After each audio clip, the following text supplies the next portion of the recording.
नमस्कार, मी प्रज्ञावंत गायकवाड. आपण पाहत आहात बातम्या 24 तास.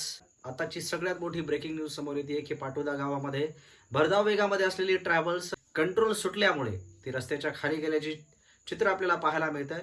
त्या ठिकाणी उपस्थित नागरिकांमध्ये वातावरण पसरलेलं आपल्याला पाहायला मिळालं. एकंदरीतच त्या ठिकाणी मोठी घटना टळली आहे, मोठा अनर्थ टळलाय. कुठल्याही प्रकारची जीवितहानी झालेली नाहीये. भरधाव वेगामध्ये असलेली ही ट्रॅव्हल्स दुचाकी स्वाराला वाचवण्याच्या कारणामुळे ती आता ट्रॅव्हल्स रस्त्याच्या खाली उतरल्याची प्राथमिक माहिती समोर येते. नागरिकांकडून या व्हिडिओच्या माध्यमातून आपण जाणून घेऊयात की कशा प्रकारे हा अपघात घडलाय. त्या ठिकाणी घटनास्थळावरती पोलीस देखील दाखल झाले होते. ठाणे अंमलदार वंतपल्ले यांनी नागरिकांकडून या अपघाताची प्राथमिकता जाणून घेण्याचा प्रयत्न केला आहे. जाणून घेऊयात या व्हिडिओच्या माध्यमातून नागरिकांकडून कशा पद्धतीने अपघाताचं वर्णन करण्यात येत आहे आणि कशामुळे हा अपघात नेमका घडला या व्हिडिओच्या माध्यमातून आपण माहिती जाणून घेऊया. लाकडं बिकडं आहे तिथं. इथं मरणाचा खेळ आहे सर. मोटरसायकल मध्ये आल्यानं झालं का? नाही. स्पीड ब्रेकर गाडी 100च्या पुढची.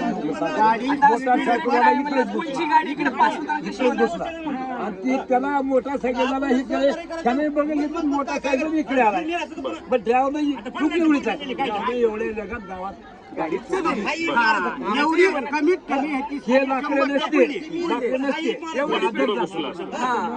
लाकडे नसते का नाही काही नसतं का इथे खेळगट म्हणजे बरं, कुणाला लागलंय का? काही नाही माणसं मधले नाही त्यांना बाहेर काढलं. मधल्या माणसाला बी नाही कोणाला.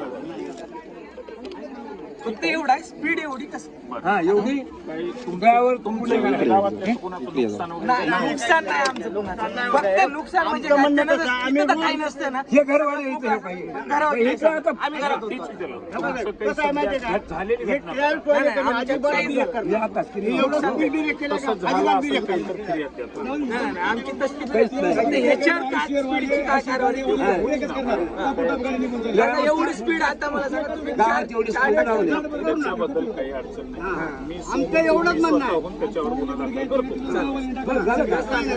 तुम्हाला कुणाला काही नुकसान नाही सर. झालं असेल तर तुम्ही फिर्याद द्या.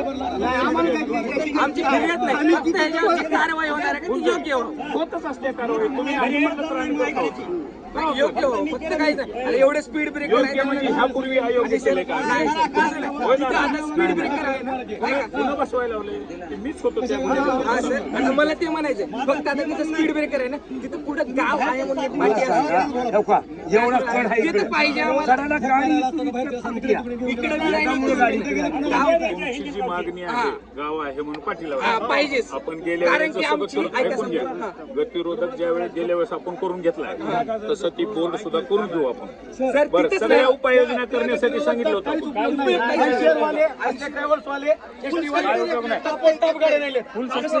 असा करा म्हणलं नव्हतं.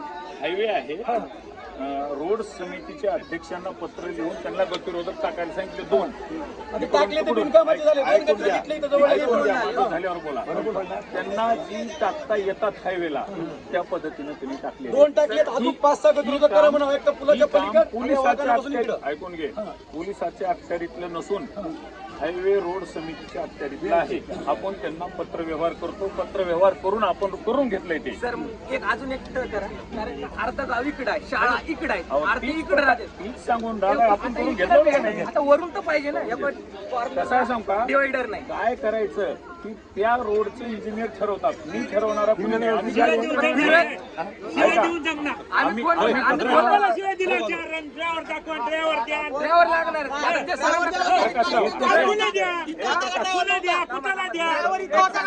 घटनास्थळावरती पोलीस दाखल झाले होते. किनगावचे ठाणे अंमलदार वंतपल्ले यांनी नागरिकांकडून जाणून घेण्याचा प्रयत्न केला की ज्यांनी काही गुन्हा केला असेल त्यांच्यावरती गुन्हा दाखल केला जाईल असं आश्वासन देखील त्यांनी नागरिकांना दिलंय. नागरिकांची समस्या अशी होती की ही भरधाव वेगामध्ये असलेली ट्रॅव्हल्स जी आहे ती घरावरती जाऊन आदळली असती कदाचित. कारण त्या ठिकाणी जर ही लाकडाचे ओंडके नसते तर कदाचित ही जी ट्रॅव्हल्स आहे ती भरधाव वेगामध्ये होती आणि ती दुकानावरती जाऊन आदळण्याची दाट शक्यता होती असं नागरिकांमधून सांगितलं जात आहे. त्याच्यावरती वंतपल्ले यांनी वक्तव्य केलं की त्या ठिकाणी जे गतिरोधक आहेत ते गतिरोधक सुद्धा आपण याच्यापूर्वी जे रोड समितीचे अध्यक्ष आहेत त्यांना अर्ज करू. हे जे गतिरोधक आहे ते पाटोद्यामध्ये टाकलेले आहेत आणि त्या गतिरोधकामुळे बऱ्याच प्रमाणामध्ये अपघाताचं प्रमाण देखील कमी झाल्याचं त्यांनी प्राथमिक माहिती सांगितलेली आहे. त्या ठिकाणी वंतमपल्ले यांनी अधिकची माहिती घेतली असता नागरिकांमधून असं सांगण्यात येत आहे की ड्रायव्हर सुद्धा त्या ठिकाणी अवेलेबल नाहीये. ड्रायव्हर कुठे गेले हा सवाल, संतप्त सवाल देखील नागरिकांमधून विचारला जातोय. त्या ठिकाणी ट्रॅव्हल्समध्ये जे प्रवासी होते त्या प्रवाशांना कुठल्याही प्रकारची इजा झालेली नाहीये, म्हणजेच त्या ट्रॅव्हल्स अपघातामध्ये कुठलीही जीवितहानी झाल्याची प्राथमिक माहिती समोर येत नाहीये. त्याचबरोबर आपण योग्य त्या पद्धतीनं रोड समितीचे जे अध्यक्ष असतील त्यांना अर्ज करून आपण त्या ठिकाणी इथे गाव आहे असल्याची पाटी देखील त्या ठिकाणी लावण्याचं आश्वासन त्यांनी दिलं की नेमकं हे आम्ही करत नाही, ते रोडचे इंजिनियर ठरवतात की या ठिकाणी कशा पद्धतीचे गतिरोधक आणि कुठल्या प्रकारच्या पाट्या लावायच्या, असं वक्तव्य देखील त्या ठिकाणी आपल्याला कर्तव्यदक्ष ठाणे अंमलदार वंतमपल्ले यांनी नागरिकांशी संवाद साधताना योग्य पद्धतीने समाधानकारक उत्तरं नागरिकांना दिलेली पाहायला मिळत आहेत. ज्यांनी कोणी हा गुन्हा केला असेल त्यांच्यावरती योग्य ती कारवाई करण्याचं आश्वासन देखील पोलीस स्टेशनचे कर्तव्यदक्ष ठाणे अंमलदार वंतमपल्ले यांनी केली आहे. नागरिकांमध्ये रोष पाहायला मिळाला होता, भीतीचं वातावरण निर्माण झालं होतं. अशा प्रकारच्या अपघातामुळे त्या ठिकाणी रस्त्यावर असलेल्या घरांचं होणार काय हा सवाल देखील उपस्थित होताना आपल्याला पाहायला मिळतोय. लोकांना त्या ठिकाणी सुरक्षितता मिळाली पाहिजे. वंतमपल्ले यांनी प्रवाशांशी संवाद साधला, त्या ठिकाणी नागरिकांशी संवाद साधला. कुठल्याही प्रकारची जीवितहानी झालेली नाहीये, आम्हाला अडचण नाहीये असं नागरिकांमधून सांगण्यात आलंय. तपास पोलीस स्टेशन करत आहे.